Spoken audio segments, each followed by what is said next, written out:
It's so beautiful. Out of darkness into light, out of darkness into light, out of untruth into truth. And out of limited life into infinite life, the eternal. It is such a beautiful chant and a beautiful way for us to remember the journey we're on, that we have the opportunity at all times to move out of darkness into light. Sometimes it feels impossible. Sometimes it is a bit of a struggle, but we still have the opportunity to do that and to always be in the inquiry of truth. What is true? So that we can be in a way in our lives where we're not making up stories to suit our psychology. That we're willing to be in the truth of something even when it's uncomfortable, or even when it requires some sort of a decision or a movement that we have been avoiding. But carrying untruth in our system is a layer of unhealthiness. It's a dis-ease. We're out of ease. And when our consciousness brings it to our attention and tells us this is an untruth, and then we continue to keep it in our lives, there is dis-ease.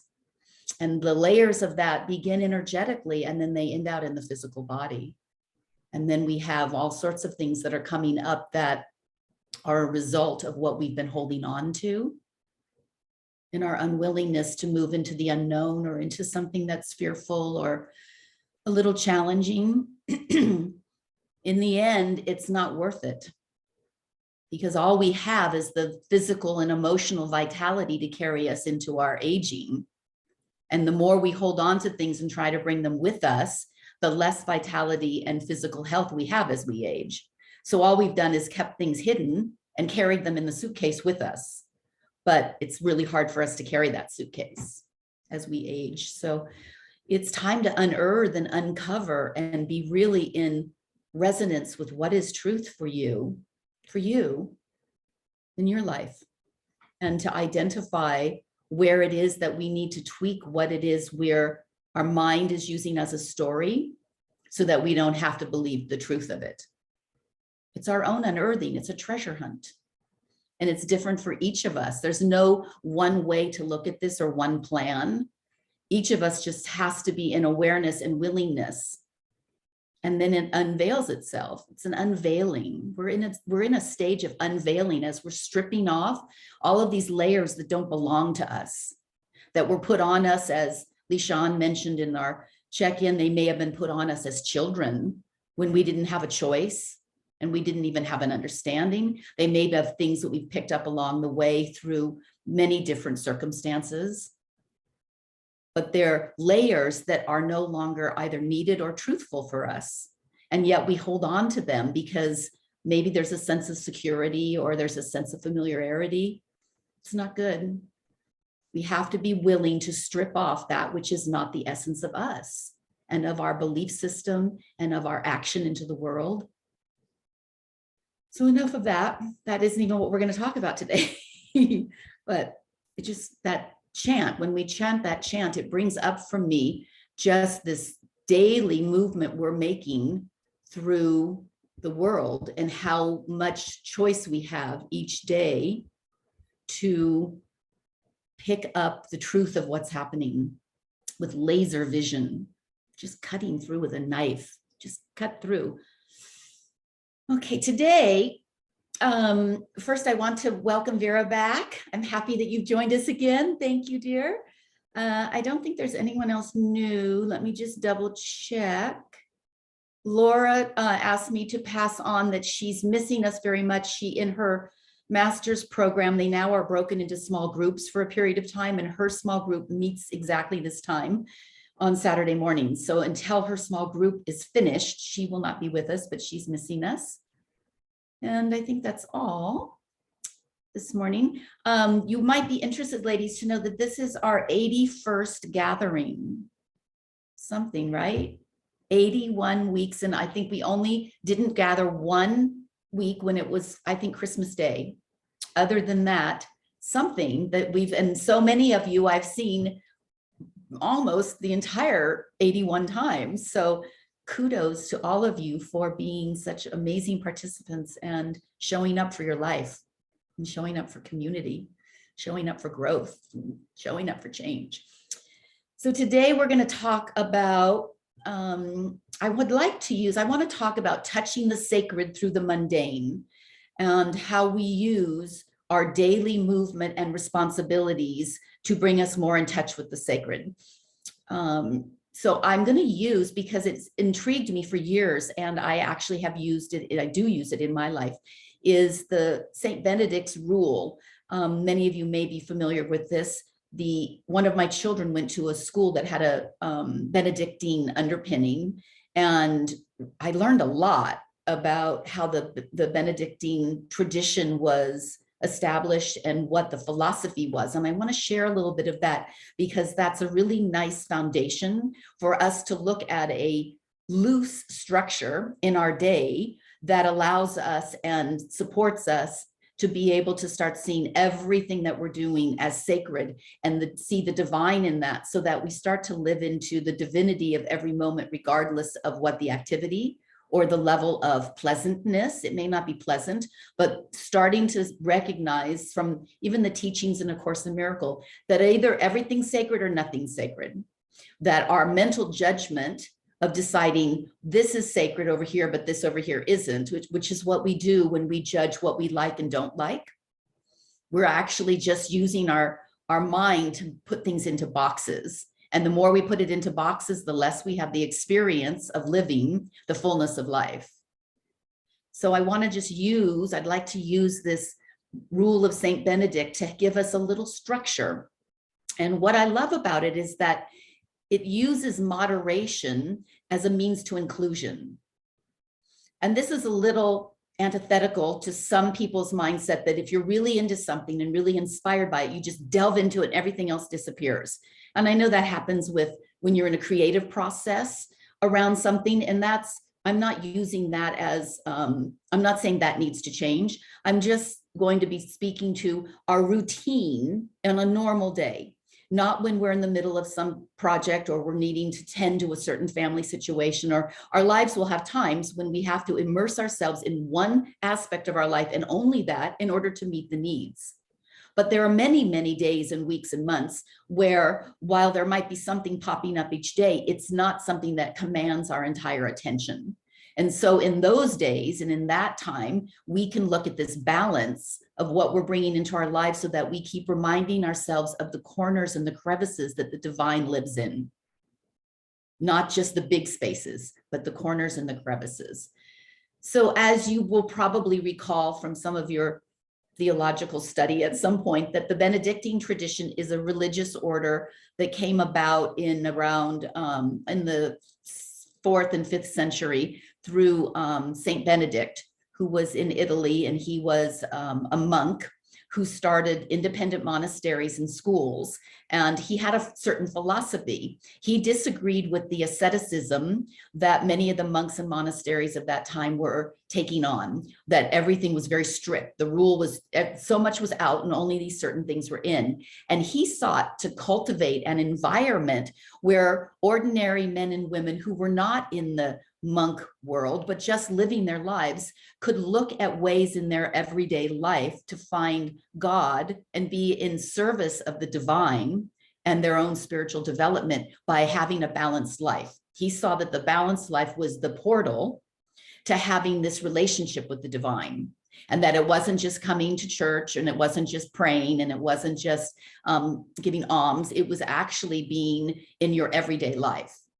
And because this rule is so flexible, it's very useful and adaptable to our times today. So it's something that one of the gentlemen who was at the school when my son was there, the Benedictine school, he wrote about the rule and contemporizing it. How do we take a rule that was written many, many hundreds of years ago and make it contemporary for today?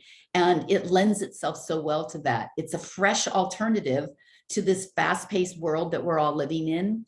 I know most of you, I'm just, as I hear how your lives are and the abundance of beauty you have in your lives, but there's such a beautiful pace that most of you have chosen in your lives that and I think part of that is our maturity. When we're younger, and I don't mean maturity by emotional maturity, I mean by the rhythms of our life. When we're younger and we have kids and we have things that are, new careers and the things that really demand time of us, we can't step out of that. But as we mature, some of that falls away and our tending of that slows down. So there's a different rhythm that happens that allows us for more spaciousness. And I see that in so many of you as to how you're living your lives, which is really beautiful. But what I'm talking about is not only incorporating that spaciousness, but incorporating the divine and our mental contact, how we tether the experience and presence of the divine into our everyday actions so that it becomes a top of our mind, very topical for us as we move through our day, that we start being reminded, oh yeah, the divine's in that too. Oh yeah, I'm in my silence, the divine's there. In my action, the divine's there. In my service, the divine's there. So then we start to have a new pattern of how we respond to life around us, because everything starts to really feel divine to us. So what I'd like to do is just talk a little bit about the values of the Benedictine tradition and how that gives way to these 7 characteristics and 7 areas that I'd like us to talk about in terms of how we might structure in a loose way our lives. So the 10 core Benedictine values are love, prayer, stability, conversation, obedience, discipline, humility, stewardship, hospitality, and community. And so as we weave those into this map, we find that we can create a map in our life where we're connecting dots of the divine and using these values as sort of an underpinning, knowing that we want to always have love and prayer and stability and conversation. These are normal things, but when we attune our consciousness to being in awareness, it ups the ante. Just doing them intuitively is beautiful, it's fabulous, but it doesn't connect this in the same way where we see that the way we are behaving into the world and the way we are offering ourselves into the world is a piece of the divine and sacred.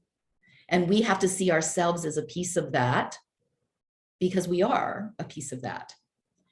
So there are, out of these 10 core values, come 7 aspects that are taught in Benedictine schools as how to have balance in a day.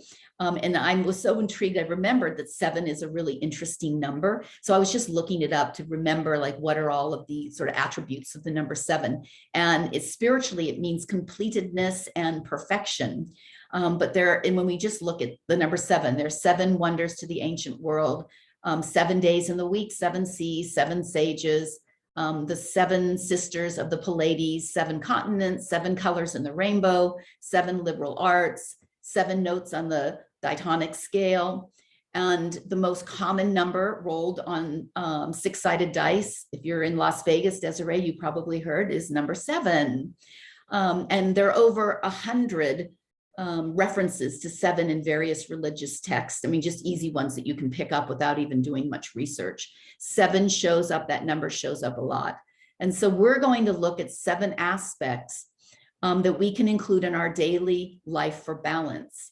And when we put our consciousness in these and we see that there's a way for us to incorporate. So what I don't want this to become is yet another thing you have to keep track of. Okay, did I do all the 7 things I need to do? That it should be a rhythm that and you are probably doing most of them already, but remembering that if I haven't done this one, it's not that I need to do it to check it off. It's that it's part of the balance of me. I deserve to have this aspect brought into my life today. I deserve to be whole and to be feeding myself. So it isn't just a checklist, and that the ways that you might express each of these 7 pieces of your day it's completely open to you. There's so many ways that you might fill in that block.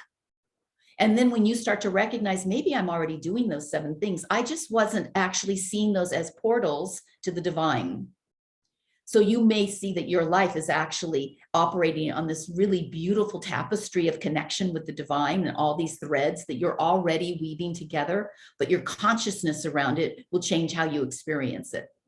So the 7 areas are community, which includes being together mutually like we are this morning, listening to one another like we do in our deep listening circle, relationship, whether it's with an animal or nature or a spouse or a child or whatever, but being in relationship where you're required to be part of the equation. You're not observing it, you're actually intricately part of it. Hospitality, that's part of community. How are we hospitable to those who come into our lives? Just walking down the street, how do we greet and meet whatever shows up for us, and how in the ways that we can be hospitable? And stewardship for the planet, because that is our community. That's where we live. The second is work.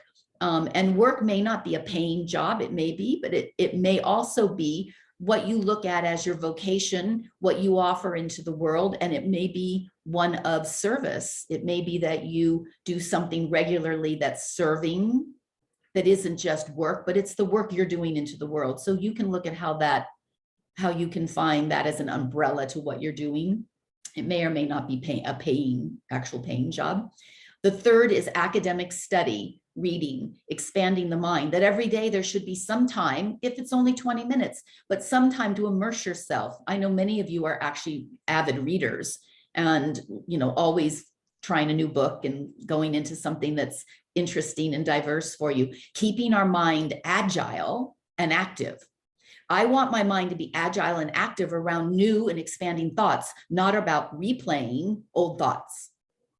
So having my mind busy on an old situation and how it turned out or didn't turn out or what it might turn out to be is not the kind of mind exercise I'm talking about.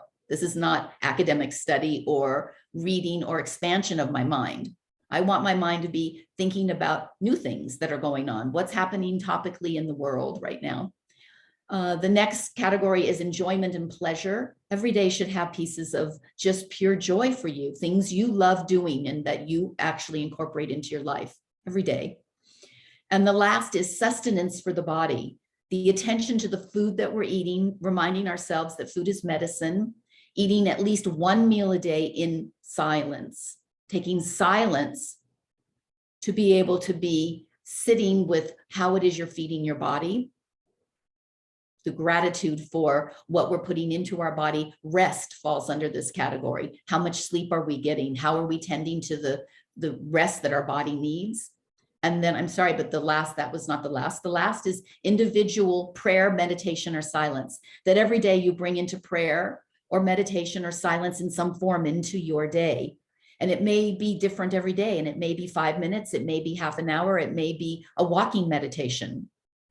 But taking these 7 aspects and including them in your day shifts your experience of each of these activities, because you now see it as a piece of the whole of you. I'm not just exercising because it's good for my body. I'm exercising because it's a way that I'm actually connecting with the divine.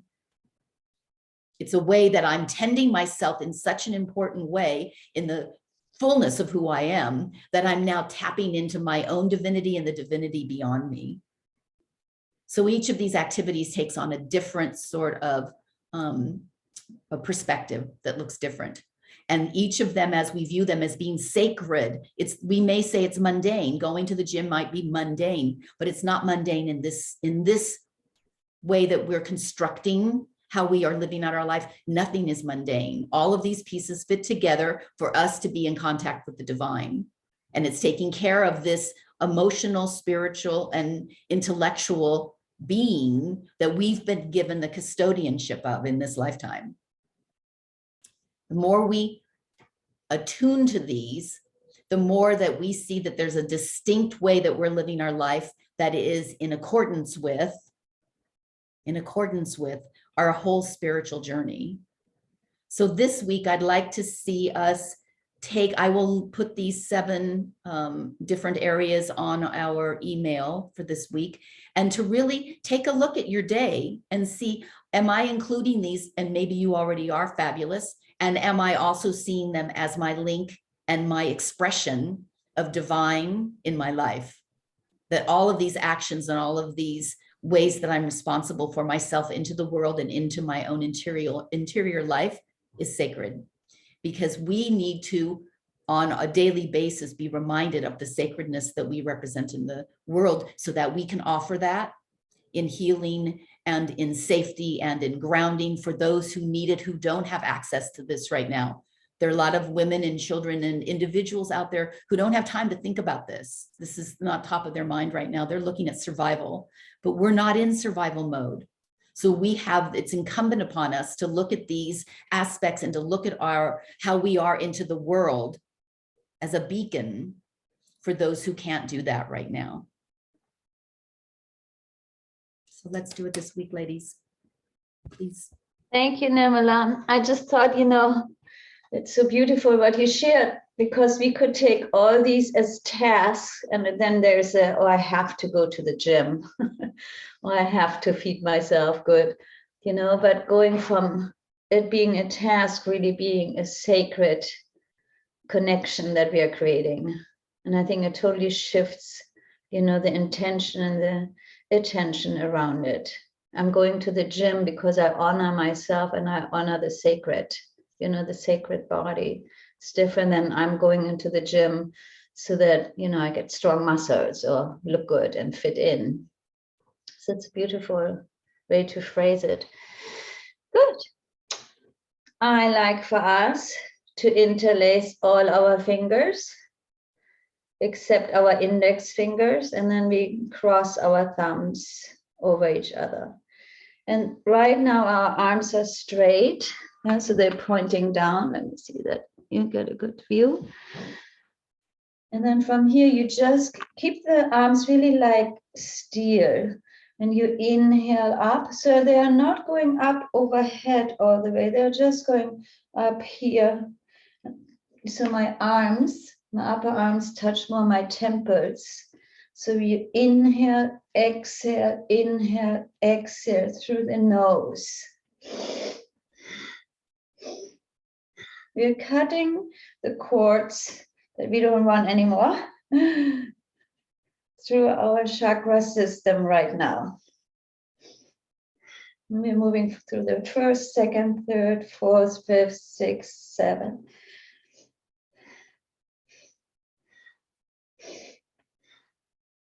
We're strengthening our heart. We activate the lymph. We're opening our lungs, getting circulation going.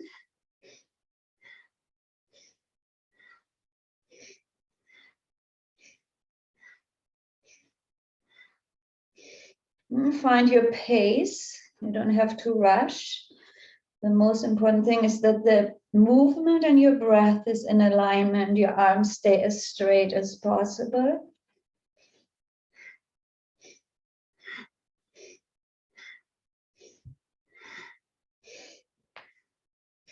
It's a great posture to be present to how the diaphragm lifts up and how you widen your rib cage, allowing for more full breath.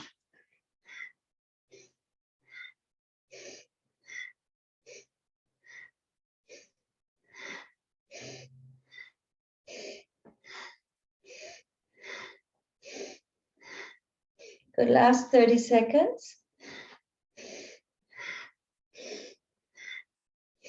You might experience a slight arching and rounding in your spine. That's good.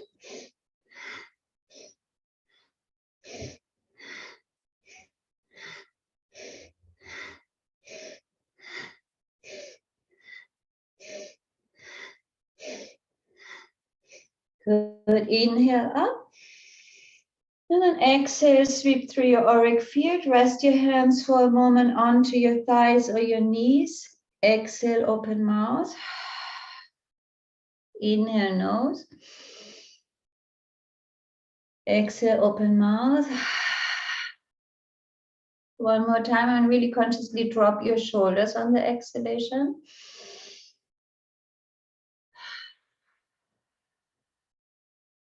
Good. We want to now interlace all our fingers so the fingers are pointing inward. And then I connect all my fingers with each other. So the tip of my index, middle, ring, pinky touch. I turn this mudra around. So this is how it looks. And then I turn it around. I cross this thumb over each other. And now I inhale here. I exhale and I bring this mudra right towards my solar plexus. So inhale, exhale, inhale, exhale.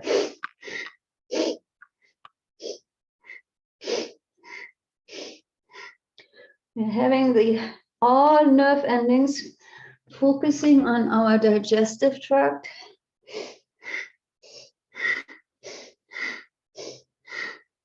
It's like giving energy to ourselves, a sacred act.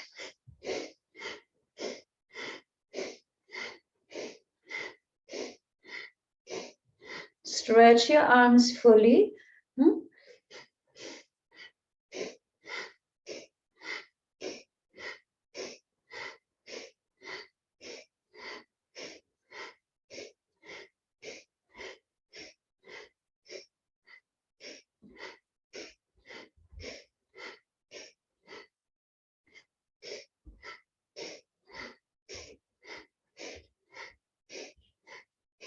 For the last minute, let's keep moving. You can speed it up if it feels good.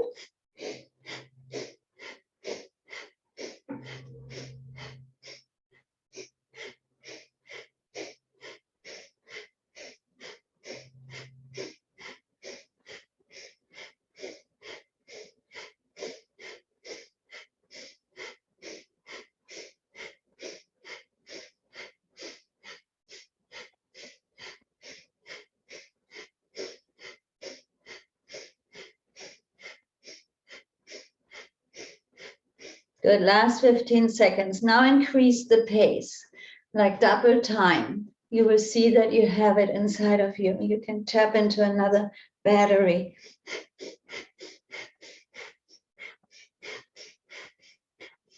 Good, inhale out. Bring the arms out to the side, palms facing up. Exhale, chin to chest. Roll your head to the right, back. Left ear, left shoulder, chin to chest. Big rotations.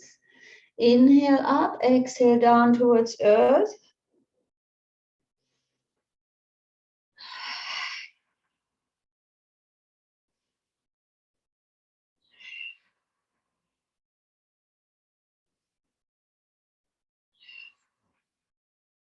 Last 3 into this direction.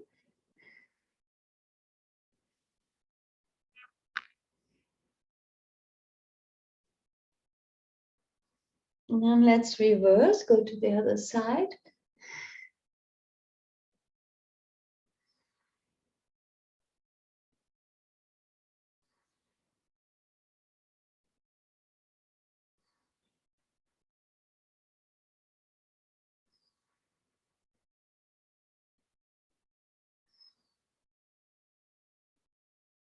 Good, and we come to center. We bring our arms forward, palms facing down. I round my spine now fully. On the inhalation, I turn my palms upward and I bring my arms back. I arch my spine, my chin. Exhale and I round. So really engage the entire length of your spine into the arching and into the rounding. Keep your arms nicely parallel when you go back. Exhale. Keep going. Beautiful way to stimulate our entire spine.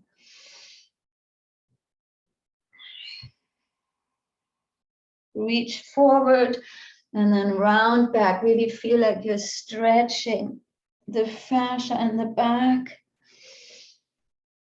Each time you open up a little bit more.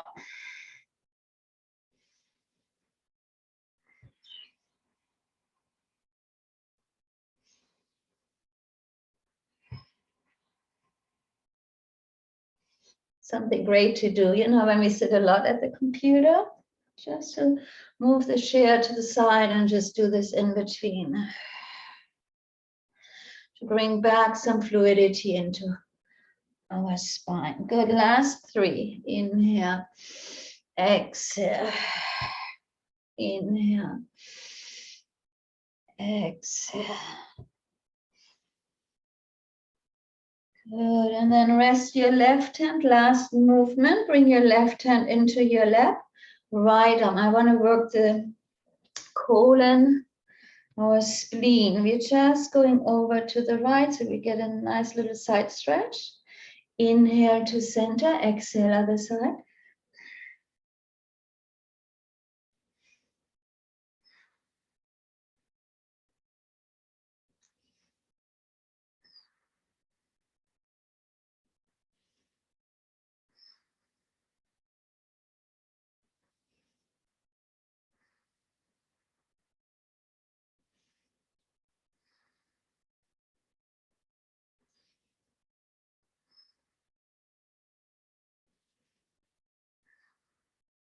So one more time to each side.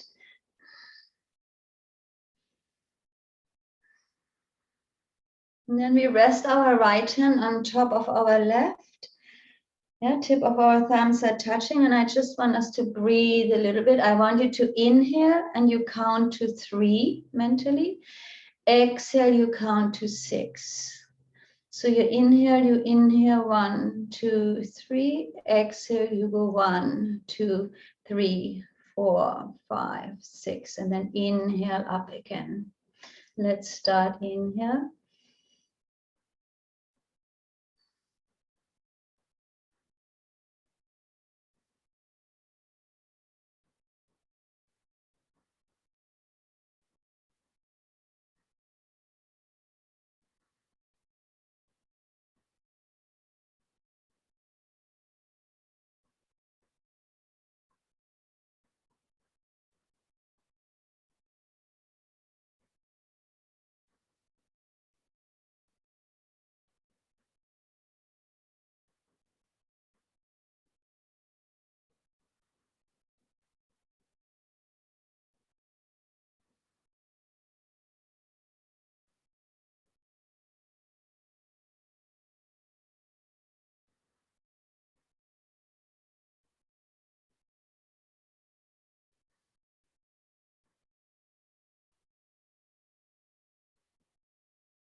And then we regulate our breath.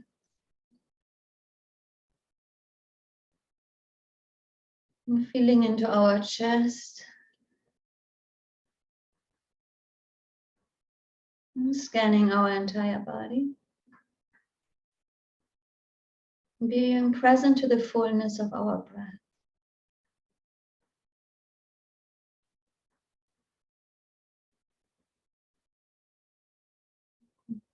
From here we start our mantra Om Mani Padme Hum.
It's time to come into prayer pose, bowing towards our heart and to the hearts to all women in the circle. The ones that are here, the ones that are out there, the ones that watch this later.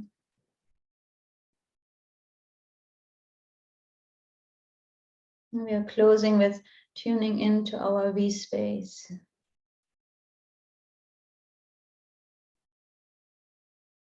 And into the sacredness of our V space.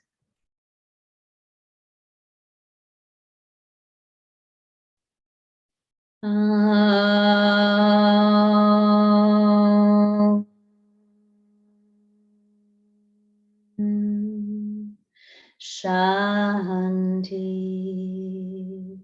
Shanti, Shanti.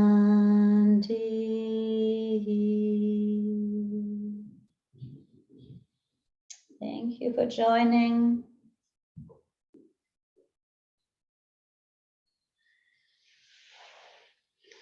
We see you next week.